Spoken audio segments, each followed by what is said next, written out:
Hello, my name is Frank, and alongside Eugene and Justin, today we'll talk about the issues of fraud and how it relates to the education sector. As a brief analysis of an introduction, we will look at 4 parts of the report that we have all analysed. Part 1 looks at an overview, which I will cover.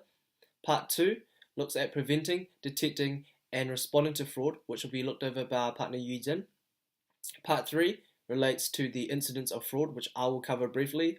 And lastly, we have the part 4, which is future outlooks, which Justin will look at. I will briefly discuss in part 1 of an overview and analysis of how the report has been shown out. New Zealand generally has a clean image when it comes to fraud. Therefore, New Zealand highly ranks international and domestic surveys that measure the public trust in the government, as well as the effectiveness in the systems that deal with fraud and corruption in the education system. We need to be vigilant as well as keep up with global economic climate because of increased risks of fraud when people struggle to make ends meet to achieve their desired goal. The Auditor General had commissioned a survey on fraud awareness, prevention and detection to gain better insight into the fraud in the public sector. Results confirmed with a strong commitment within the public sector to prevent and protect public resources. By minimizing and limiting opportunity, as well as removing temptation to commit fraud, were the best ways we have found that entities can protect their public's resources.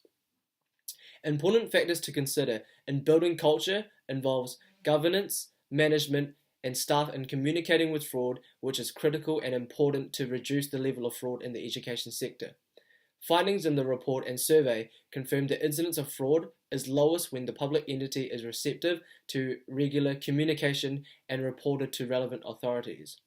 One line we found really significant within our report was that fraud attracts a great deal of interest, which is why we will cover that later, as it deals with a great respect in what we are talking about.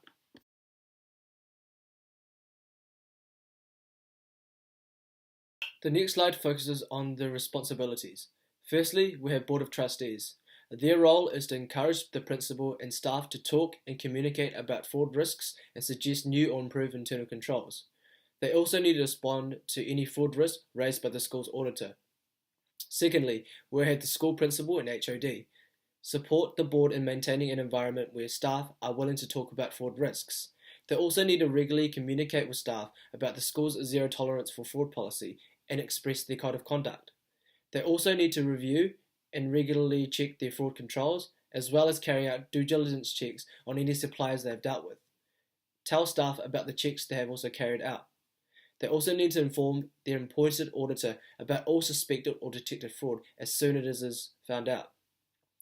Lastly, we have all school staff responsibility. They have an important role as they recognise to prevent, identify, as well as respond to fraud. They need to act vigilant because the risk of fraud is higher in tough economic times. They need to be willing to raise any concerns they might have, as well as carry out diligence checks on any suppliers they felt they have dealt with when appropriate. The next slide is an extract from our report outlining the key facts with total respondents of 1472 and a response rate of 74%. Number of respondents in the school sector was 482. Number of respondents represented in the school results, 242 out of 300.